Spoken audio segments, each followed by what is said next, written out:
સવારના થઈ ગયા હતા 9 અને 12 જોઈ તમારા રેડિયાળ ભાઈબંધો ઊભા છે ને આ બાજુ જો અમારા જેપી વોઢા મિત્ર મંડળના પ્રમુખ છે. શાબાશ બેટા, બહુત બઢિયા. પછી આવી ગઈ મફતની ચા ને આપણે ઠપકારી મારી ચા. અમારા પ્રકાશભાઈ થઈ ગયા ગુસ્સે. પછી આપણે એક્ટિવા લઈને ઠપકારી મારી ઘર બાજુ ગયા. ઘરે તો અમારી મળી હતી ચા. 12 આવીને જોયું તમારા ગોવિંદભાઈ આજે મળ્યા છે. પછી આપણે પાછા આવી ગયા હોસ્પિટલ, કેમ હોસ્પિટલ આવવું જ પડશે ને.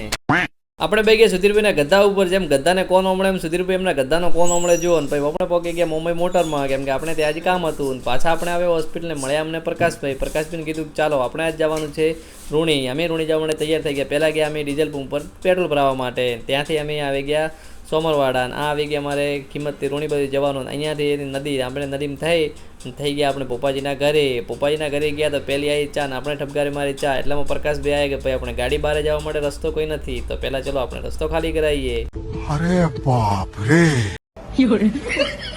પ્રકાશભાઈ ગાડી ઊંચી થઈને આયા. કાકા કે તમે ધક્કો મારો, હું ગાડી ઘાટ નાખું હેડો. हेलो हेलो, आप कौन, कहाँ लगाया फोन?